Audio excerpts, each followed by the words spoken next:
Este programa tem classificação indicativa livre.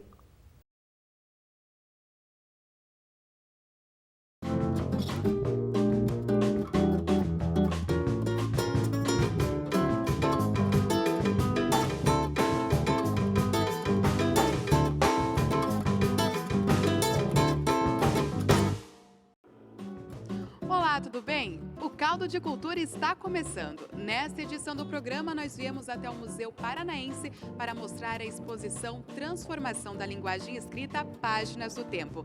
Mas tem mais cultura neste caldo. Você também vai conferir como a música encantou as crianças e a exposição de arte postal Eco 92, Eco 2012. Não saia daí, o Caldo de Cultura está no ar.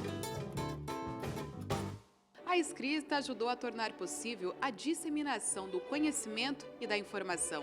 Transformação da linguagem escrita Páginas do Tempo faz um convite às pessoas para viajarem pela história da evolução desta técnica que revolucionou as formas de comunicação humana. A exposição, que está em cartaz até o dia 10 de setembro no Museu Paranaense, mostra a evolução da escrita desde a pré-história, com o uso da escrita cuneiforme seguida da manuscrita, passando pela invenção da imprensa e pelo período da Revolução Industrial e Tecnológica, até chegar à era digital. Sim, como a transformação, né, dessa linguagem, especificamente escrita, ela se deu através da história da humanidade. Então nós temos peças que vão desde a escrita cuneiforme e hieróglifa até chegar ao atual tablet. Então a ideia é mostrar como que a escrita se desenvolveu através da evolução tanto das civilizações, né, como também por meio dos equipamentos, né, que a gente tem de acervo aqui no Museu Paranaense. A gente privilegiou também outras formas, né, dessa comunicação escrita, que é através do Braille, da Libras, que são da populações deficientes visuais, né, e também aditivas, e mostrando, né, como que ocorre essa comunicação desses grupos, dessas populações, né. O Museu Paranaense fica no Palácio São Francisco, na região central de Curitiba. Atualmente, desenvolve estudos nas áreas de arqueologia, antropologia e história. O museu tem um acervo com mais de 4.000 peças, entre objetos de uso pessoal, mobiliário, armas, fotos, porcelanas, enfim, um espaço que resgata e guarda a história do Paraná. Então, aqui o Museu Paranaense, ele possui peças arqueológicas, peças etnológicas e peças históricas, né, um acervo. E nós temos o setor aqui também de arqueologia, setor de etnologia, setor de história.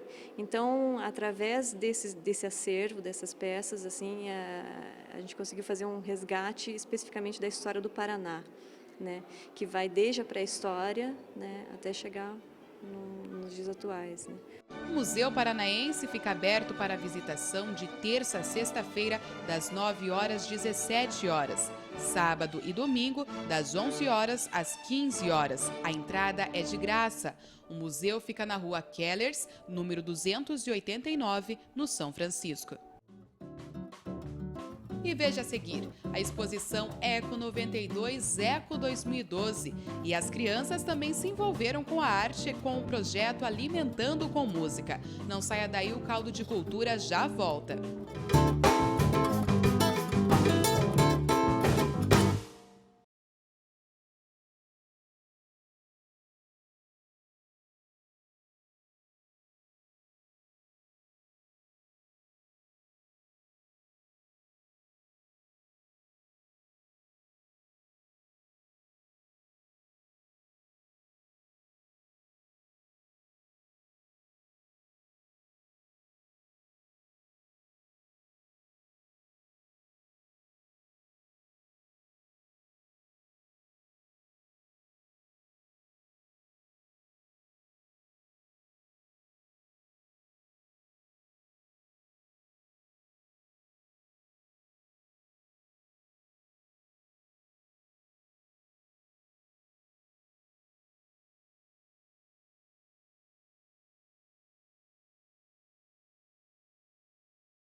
Agora o Caldo de Cultura vai falar de música. Nós vamos até a Capela Santa Maria, em Curitiba, para mostrar o projeto Alimentando com Música, que está aproximando as crianças do estilo erudito. Confira. Numa tarde qualquer, os alunos de uma escola pública do bairro Novo Mundo, região sul de Curitiba, tiveram uma aula diferente. Eles aprenderam como é a formação de uma orquestra e a de um coro. Eles descobriram que maestro, em italiano, significa o mestre. Escutaram o som do violino e puderam se encantar com os diferentes tons de vozes do coral. Eu acho que é uma oportunidade, principalmente para as crianças de baixa renda, terem acesso à cultura, à música erudita, coisa assim que é bem raro na vida diária deles. Para eles é uma oportunidade única. Nós até colocamos que foi um presente que eles receberam. A professora estava fazendo um curso, né, e esse curso nos presenteou com esse espetáculo que foi maravilhoso, muito lindo. Neste ano, Alimentando com Música deve atender mais de 2.000 crianças de 50 escolas municipais de Curitiba. O foco principal do projeto é tentar despertar nesses jovens estudantes o interesse pelo repertório erudito e aproximá-los cada vez mais deste vasto e rico universo musical. Bom, esse faz parte dessa série de concertos didáticos que a gente tem.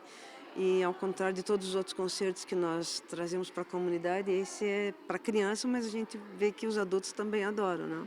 E acho que faz parte da nossa missão justamente isso, fazer essas questões sobre os instrumentos, sobre as vozes, né? Que é fundamental para que eles começam a ter realmente acesso a esse universo da música erudita. Janete, o foco, então, principal deste projeto é dar esse acesso a eles, despertar essa curiosidade neles? É uma ideia de formação de plateia que, na nossa cabeça, tem que começar justamente nessa idade, né? Que é onde tudo começa. Então, é isso que a gente quer. O projeto volta agora em outubro também, acho que em agosto? Não, em outubro nós faremos mais uma semana. E geralmente são 2 espetáculos por dia, né? Tem alguns dias que são de manhã, outros à tarde, para que a gente possa atender o máximo possível de crianças. Na Capela Santa Maria, em Curitiba, as crianças assistiram o espetáculo Alegria de Vida. Entraram em contato com canções de Chico Buarque, Nelson Motta e de Vinícius de Moraes. Todas com um arranjo pra lá de especial, levando o público mirim a dar boas risadas. Olha, é muito importante nós como músicos, né, estarmos preocupados em estar preparando essa geração que está vindo, em serem consumidores de música, serem pessoas que tenham na sua agenda de vida, né, o hábito de ir ao teatro. Então eu acho que essa é a contribuição maior que programas como esse, né, vão deixar para o país, né, que é mudar o modo de pensar de uma geração inteira, que vai poder saber que ir ao teatro, ver uma orquestra, ver um coro, é uma coisa legal, uma coisa divertida, e que isso possa fazer parte da vida dessa pessoa, né, enquanto ela estiver por aí. Artistas mirins também tiveram espaço neste espetáculo. E como que é para você estar tocando assim para crianças da tua idade? Você gostou? Como é que foi? Gostei. Por quê? Porque é um modo de expressar outras coisas para crianças mais novas. Dizem que a primeira impressão é a que fica. Para as crianças que nunca tinham escutado uma orquestra e um coro, foi um bom começo de uma relação que tende a ser duradoura. O que você achou desse espetáculo? Achei legal, Por quê? porque é legal eles tocando instrumento, o toque da música. Muito legal. Por quê? Por causa da música. Foi muito legal, muito interessante. As músicas são muito bem tocadas, muito bom mesmo. Não conhecia uma orquestra. Nunca. Gostou dessa primeira experiência? Muito boa, muito boa.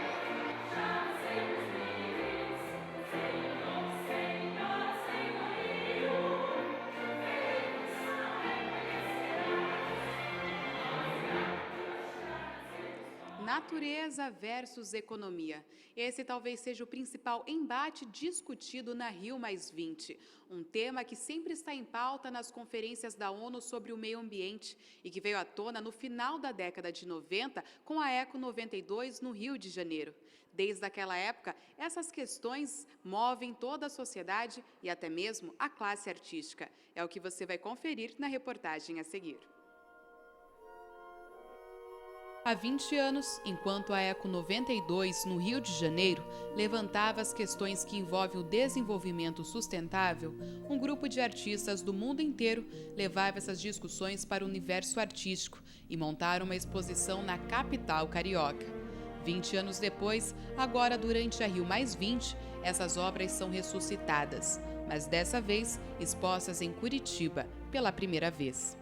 Todas essas peças da exposição fazem parte da arte postal, um movimento que surgiu na década de 60 e que tem a comunicação como principal suporte para a produção artística. Fazer arte por meio do sistema postal, utilizando os correios, selos, envelopes, mas também utilizando xerox, colagens, pinturas. Esta é a mail art. A arte postal, a questão prioritária dela é a questão da comunicação, né? A comunicação, ela nasce, ela surge como dentro do movimento mais geral, que seria o movimento da arte não objetual, que começa lá com o movimento dadaísta. Inclusive, na arte postal, você vai ter lá um movimento Dada dentro da arte postal, como tem vários movimentos, né, dentro de um movimento maior, que seria esse movimento dos artistas trabalhadores. Joyce explica que a arte postal tem suas regras e definições. Uma delas, e talvez a mais importante, lembra o princípio básico da comunicação. Toda mensagem enviada por um emissor deve ter uma resposta do receptor. Ou seja, quem recebe uma correspondência deve mandar de volta a sua impressão. Então, na arte postal, se você recebe uma correspondência e não responde de alguma maneira essa correspondência, né, você já saiu do processo comunicativo, portanto, você vai sair da arte postal, né, porque a questão da resposta, né, da comunicação da resposta é fundamental. Questões políticas, econômicas e ambientais muitas vezes servem como fonte de inspiração para a arte postal. Por isso, as questões do desenvolvimento sustentável não ficaram de fora desse movimento. Houve esse momento em que ela deixou de ser essa correspondência entre os artistas e começou a sair para as exposições mesmo, para ser exposto, para serem expostos. E daí incorporou essa condição de arte fórum. E quando aconteceu a Eco 92, estava no momento da arte postal como arte fórum, estava uma coisa bem vigoroso, né? Bem vigorosa.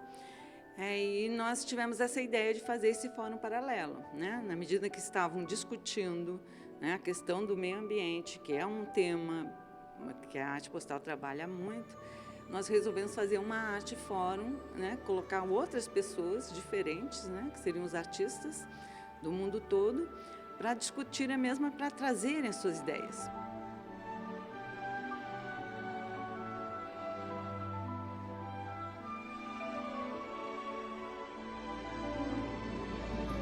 As inscrições para participar das oficinas do Festival de Inverno da UFPR já estão abertas e elas podem ser feitas até o dia 2 de julho, em Curitiba, das 13 às 19 horas, na Coordenadoria de Cultura, no 3º andar do prédio histórico da UFPR, na Praça Santos Andrade. Em Antonina, das 9 horas da manhã até às 11h30, no Teatro Municipal, na Rua Carlos Gomes da Costa, sem número. Ou você pode fazer a inscrição pela internet, no site www.proec.ufpr.br/Festival 2012. Informações sobre as taxas você também encontra no site do festival. O Festival de Antonina vai ser realizado de 7 a 14 de julho em Antonina. Participe!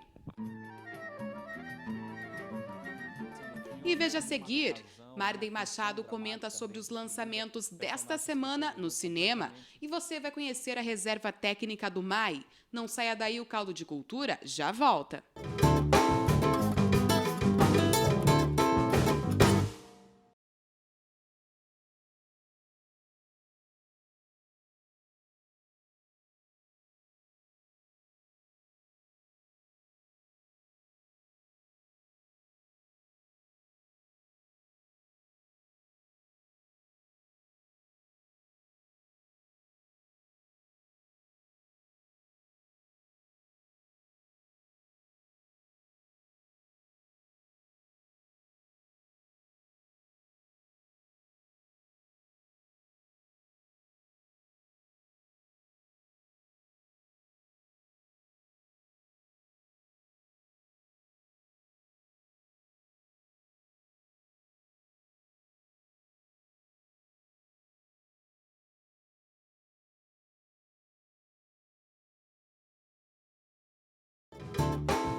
Estes armários metálicos guardam parte da história do Paraná. Aqui estão acondicionadas milhares de peças da área de arqueologia, como objetos líticos, ou seja, feitos em pedra, ossos, crânios e urnas funerárias. Grande parte do acervo foi constituída a partir de pesquisas feitas em sítios arqueológicos do estado, em especial entre as décadas de 1950 e 70. Esta é apenas uma das áreas da Reserva Técnica do Museu de Arqueologia e Etnologia da UFPR. E para manter um acervo tão extenso, é preciso contar com o trabalho do museólogo. O museólogo ele tem um trabalho que transpassa todas as áreas dentro do museu. Então, o museólogo ele pode trabalhar com conservação, ele pode trabalhar com documentação e catalogação, ele pode trabalhar com a produção de exposições e também com o setor educativo. Isso vai depender de cada museu, como cada museu aloca o seu museólogo. Mas, em geral, o museólogo ele trabalha transpassando todas as áreas dentro do museu. A UFPR está em processo para a abertura de um curso superior na área de museologia. Na última década, a demanda pelos profissionais da área aumentou no Brasil. O trabalho de conservação e documentação, catalogação, é um trabalho que é feito muito devagar e com cuidado, porque a maioria das peças que entram para o acervo de um museu, seja um museu de arte, um museu de história, um museu de arqueologia e etnologia, como é o caso aqui, são peças que chegam frágeis, ou são peças antigas, ou são peças que vêm de campo, no caso da arqueologia. Então, elas precisam, cada uma com a sua especificidade de cuidados e um manuseio específicos. Por exemplo, a arqueologia, quando vem um trabalho de campo, a gente necessita, muitas vezes, fazer uma higienização e até lavar algumas peças, porque elas vêm cheias de terra. No caso da etnologia, que são materiais em palha, materiais feitos com tecido, com plumária, a gente precisa de ter muito cuidado na hora de guardar, evitar que a luz incida diretamente em cima daquela peça, tomar um cuidado com a questão da climatização. A gente não pode ter uma umidade muito alta, mas também não pode ser muito baixa, porque a umidade muito alta propicia fungos, bactérias, isso pode atacar, principalmente o material orgânico, mas também uma umidade muito baixa pode ressecar, por exemplo, a madeira, pode ressecar o papel. Então, assim, na verdade, cada acervo vai demandar um cuidado. Artefatos como arcos e flechas, cestaria, peças em arte plumária e cerâmica compõem o setor de etnologia. Aqui estão objetos que remontam à tradição de 40 povos indígenas, como Ixetá, Guarani e Caingangue. Já o setor de cultura popular reúne peças em cerâmica, tecido, artefatos e utilitários de várias regiões do Brasil, com destaque para o litoral paranaense. Também estão preservados adornos, instrumentos musicais e trajes utilizados em manifestações como a congada, o fandango e a cavalhada. É uma cultura, na verdade, que é algo mais comum ao nosso dia a dia, que vem das lembranças, que são as tradições, né? Só que, claro, umas tradições remodeladas, né? Porque a gente vai vendo com o fluxo, com o passar do tempo, elas vão se modificando, sendo acrescentadas coisas, né? A unidade de documentação textual, sonora e visual é encarregada do armazenamento, conservação e preservação de documentos. Ela abriga também fotografias, filmes em diversos suportes, fitas cassete, CDs e DVDs. Tudo mantido em condições ideais de temperatura e umidade, visando a preservação. São documentos administrativos que contam sobre a história do museu e também documentos que foram recolhidos pelo museu de pesquisadores, cientistas, né, que fizeram trabalhos relacionados à atividade, à missão do museu e que doaram esse acervo para o museu. Então, é esse basicamente o material que nós temos para trabalhar aqui. Mais do que conhecer o passado, é também você conhecer o que as pessoas querem saber. Nós queremos saber mais sobre arqueologia. Sobre o que vocês querem saber? Sobre os sítios do litoral. Então, a gente busca isso aqui dentro e traz para o público. Eu acho que, na verdade, mais do que conhecer coisas antigas, é fazer essa relação do que as pessoas querem conhecer e o que o museu pode oferecer para elas.